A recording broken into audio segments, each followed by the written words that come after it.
And our first guest today, Mike McAllister, joining us. And Mike, we got to start with the House settlement. The news came down Friday after we had left the air. What are your thoughts on this thing? Do you think it's a step in the right direction, or do you think it's just going to be same old, same old? There's going to be a lot of problems, a lot of lawsuits, a lot of cheating.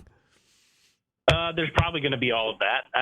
That doesn't mean it's not a step in the right direction, but I think ultimately, these things are going to have to be collectively bargained, and there's going to have to be contracts with the student athletes, perhaps multiple year contracts with the athletes, in order to kind of prevent every single season is off season is free agency for the entire college athletics, essentially. If you want to put a stop to that and have some continuity with rosters where, players are at least there for a couple of years, then, collective bargaining and contracts and those types of things, I think are going to be where you end up. But ultimately, I still think there's things to be worked out as far as can NIL now no longer be used for, I know it was never supposed to be used for recruiting, but everyone knows that it was.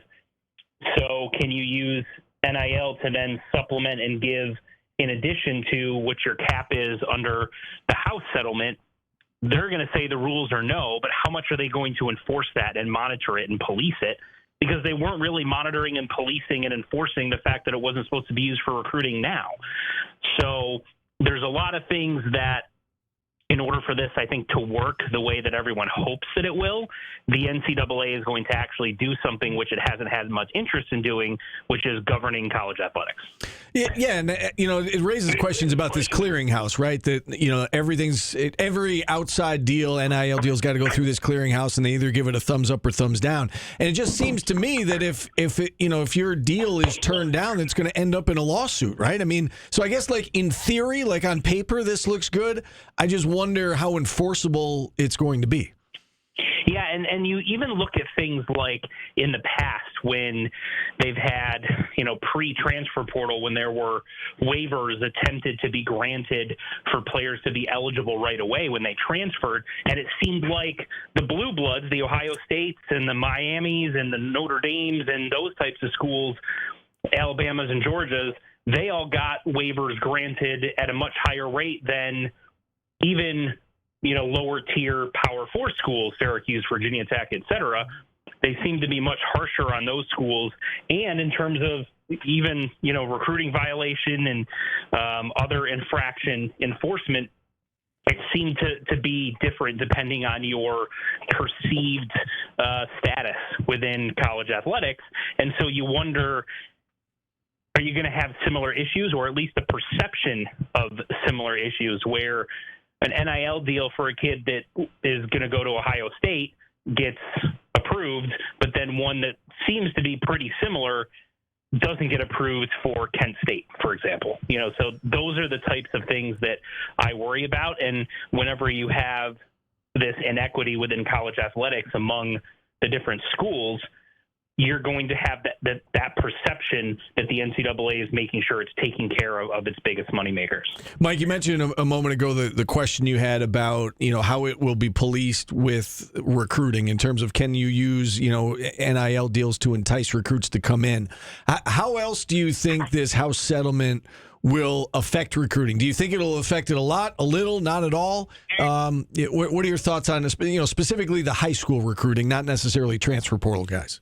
Yeah, I think part of it depends on how that is policed, and another part of it is how this thing advances with the potential for contracts down the line. I think in the immediate future, there's not going to be much change to it, but there's going to be some schools that are going to kind of try to feel out how the NCAA is going to, look at some of this stuff and what they're going to deem as a red flag that they need to investigate versus not really care about and let slide. There's going to be a feeling out process between the schools and the NCAA and where exactly that falls. And so that, I think, is going to be a determining factor in how this impacts recruiting as well. All right, big recruiting weekend. Syracuse had over the weekend from a football perspective. What are some of the names that we need to know, and what can you tell us about how the weekend went? Yeah, I mean, the biggest name was obviously Messiah Hampton, the four-star wide receiver who's from Rochester. He came up and visited. Seemed like it went pretty well, but I think he's supposed to be going to Oregon. I think that visit's supposed to start today, so he's probably traveling if he didn't travel last night. But, yeah, I think if you look at his visit to Miami and Syracuse, he would feel like you feel pretty good from a Syracuse standpoint among those two. The biggest question is going to be, can you survive the Oregon visit? And that's where a lot of Syracuse fans are going to kind of be, chewing their fingernails a little bit while they wait for that to conclude. The good news is, if he visits Oregon now and then still commits to Syracuse, you've gotten the Oregon visit out of the way. Meaning, if he didn't visit now and then commits to Syracuse on Saturday, or Friday, I should say, then there's the potential that Oregon could try to talk him into a visit shortly before signing day, and then that becomes, I think, more problematic. Even if Oregon blows him away now, you've still got almost 6 months until signing day, and being that Syracuse is the school that's closest to home, I think they're best suited, if he doesn't pick them, to still be able to recruit him extremely hard, get him on campus, go out and visit his school, all of those types of things. So seems like things are looking at least somewhat positive right now. We'll see how this visit to Oregon goes. A four-star defensive back, C.J. Hester, visited. Seems like Florida's probably the team to beat in most people's eyes, but I do think Syracuse gave him something serious to consider. He hung out with Demetrius Samuels on the visit, so obviously another highly rated kid from Florida playing in the secondary. I think that helped Syracuse's cause. Then, some other highly touted guys, Julius Miles, a three-star tight end from Florida, Walt Frazier, a defensive lineman from Pennsylvania.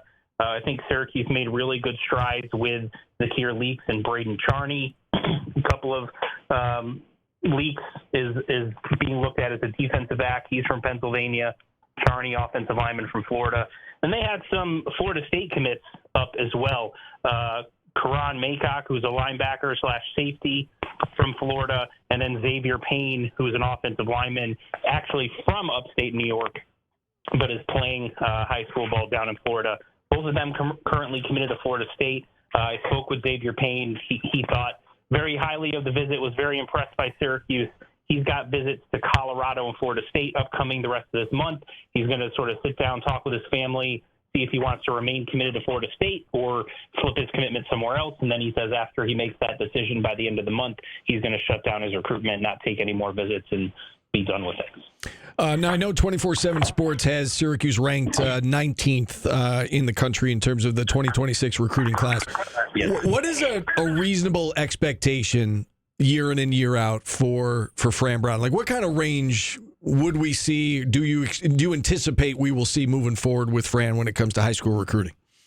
I think if you figure most years they're going to be in the top 40, that would be pretty reasonable. And then you hope that, out of every 5 years, maybe 3 or 4 of them, or somewhere in the 2 to 4 range, they can crack into the top 25. I think a lot of that depends on continued success on the field. But we've already seen what he's been able to do on the recruiting trail. And if they're able to get a guy like Messiah Hampton and even then Calvin Russell, that almost solidifies the fact that there'll be a top 25 recruiting class, depending on a couple of their highly rated guys are being pursued by other schools as well, so they got to hang on to them. But there's no question in my mind that as long as Fran is here, they've got the potential to be a top 25 recruiting class most years.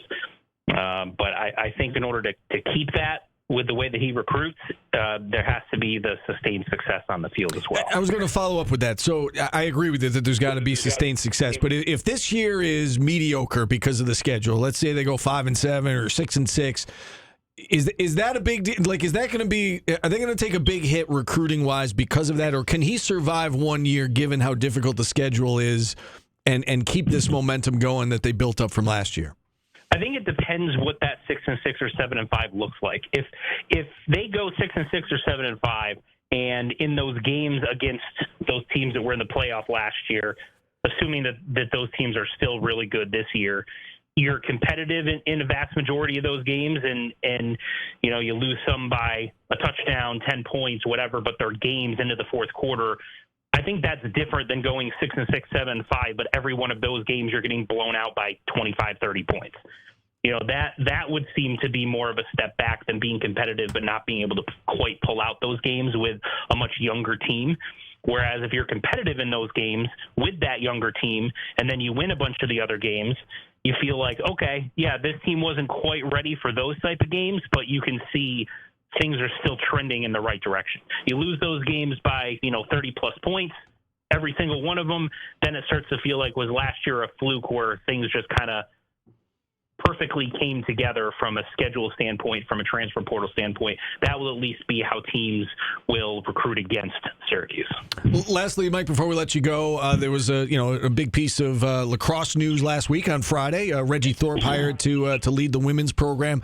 Your thoughts on Reggie Thorpe coming back, to his alma mater and leading the women's program here moving forward?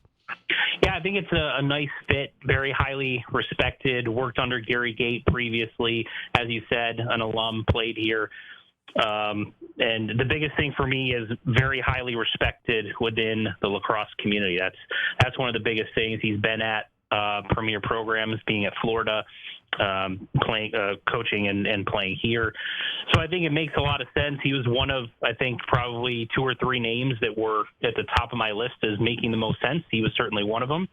So, it's going to be interesting to see how he navigates the roster right away. But I think long term, they found someone who is the right person at the right time for this job. All right, Mike. Great insight as always. Appreciate you coming on. Enjoy your week. Thanks, guys. Appreciate it. Mike McAllister joining us here on the show. Good job, Steve. Hit a timeout. We'll wrap up hour number 1 next. We've got blind rankings coming up in hour number 2. Today's business. Gil Gross to talk tennis at 1:30. I know you're looking forward to that, Paulie. We are back after this on ESPN.